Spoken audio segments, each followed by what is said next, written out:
Constitution,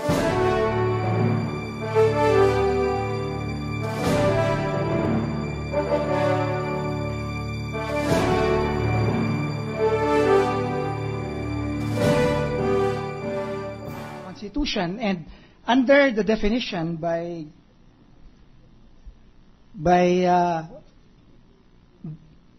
Bernas, and I will quote, betrayal of public trust, intended as a catch-all to cover any violation of the oath of office, refers to all acts, even if not punishable by statute, which would render the officer unfit to continue in office. So we just want to put on record that our charge is not high crime, it is betrayal of public trust. That is why, Counsel, I asked whether the evidence presented is to prove culpable violation of the Constitution or betrayal of public trust, or both, to be fair to you. And truly, the distinguished congressman from Cavite said it applies to both. So, I took that, but our opinions about the characterization of a crime as one way or the other is simply an opinion. We will have to evaluate this. And while I respect the constitutional scholar, Father Bernas, well, we'll have to take his opinion under advisement, because we will ourselves evaluate what is the meaning of public trust. And that the definition of betrayal of public trust will come from there. Okay. Mr. President. Thank you, Your Honor. Majority Floor Leader. Yes, we'd like to know if there are any other questions to the witness so that we may discharge him. We are through with the witness, Your Honor.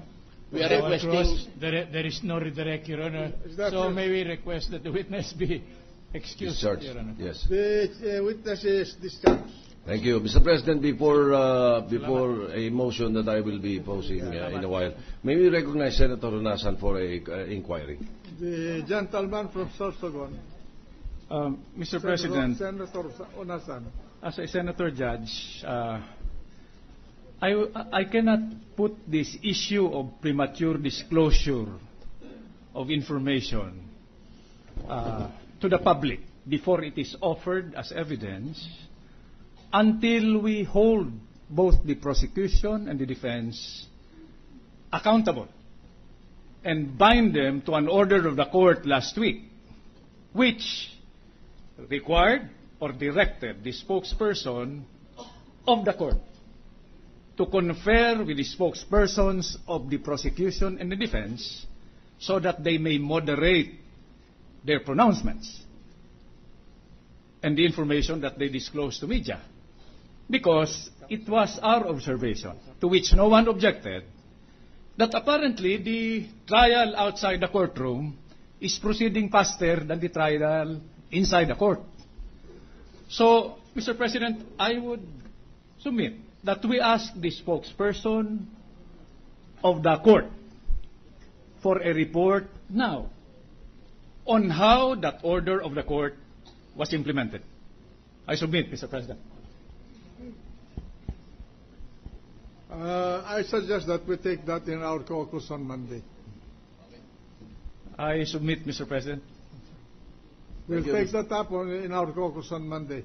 Thank you. Mr. President, before the prosecution calls its next witness, I move that we suspend the trial for 15 minutes. So, trial suspended.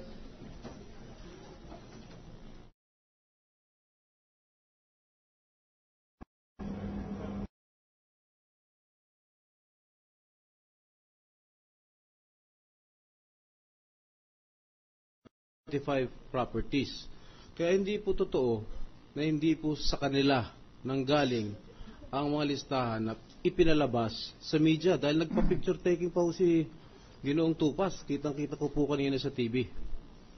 That's why, you know, Mr. President, these people are putting the impeachment court or the members of the impeachment court in the spot.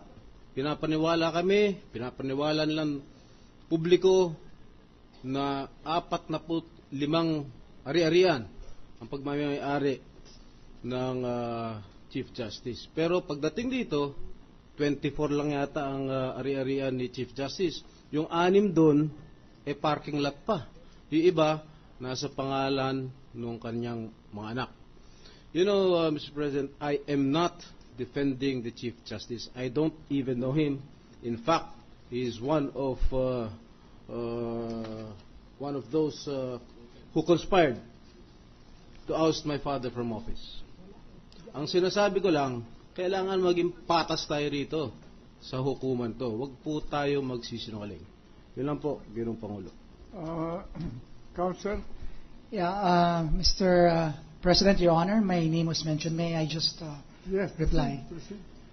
With utmost respect to the Honorable Senator Estrada, I admitted last week when we were asked by Your Honor with respect to our spokespersons that we officially released a document on January 3, 2012. And this document is the Bellagio document. I was the one who released it at the House of Representatives during a press conference, and I showed it to the public. But that was the only document which we released to the public, because after that, Your Honor raised that, and we complied. With respect to the properties, I never released that. There's no picture with the media, no press conference.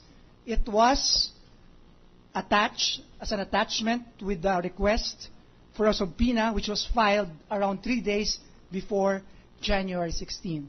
So I just want to clarify that, of course, with utmost respect to our Honorable Senator Estrada. Thank you very much. May I just remind everybody that apart from being politicians, we who are lawyers elected by the Filipino people were still agents of the court. And we are governed by the strict rules of our profession, and we must behave in accordance with the ethics of our profession.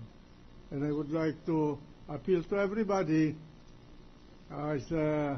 both sides, to observe the norms of ethical conduct that is required of us as lawyers of this country.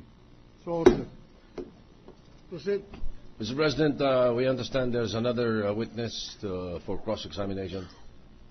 No more. It's a new witness, New Your Honor. witness. Okay. So may we now call our third witness for the day, the Vice President of the Burgundy Realty Corporation, Mr. Greg Gregonia. Your Honor, please. Call the witness to the witness stand and swear him. And may we request that Attorney Clarence Handok be recognized, Your Honor, to conduct the direct examination for the prosecution. Clarence Handok, Your Honor. Handok. Yes, Your Honor. Compañero Attorney Clarence Handok will have the floor to present the witness for the prosecution. Thank you, Your Honor. Where is the witness? Your Honors, Mr. Senate President, good afternoon. Good afternoon. While we are waiting for the witness, may we just manifest for the record, Your Honor, that the prosecution earlier received an urgent ex parte manifestation and motion dated 20 January 2012 that was filed by Attorney Yolando F. Lim for and on behalf of Burgundy Realty Corporation. In essence, Your Honor, please, it states that Mr. Rogelio T. Serapica, who was required by this Honorable Impeachment Court via the subpoena ad testificandum et cum dated 17 January 2012 to produce certain documents pertaining to the condominium unit owned by Respondent Chief Justice Renato C. Corona and his wife at 1 Burgundy Plaza, is not the custodian thereof, but a certain Mr. Greg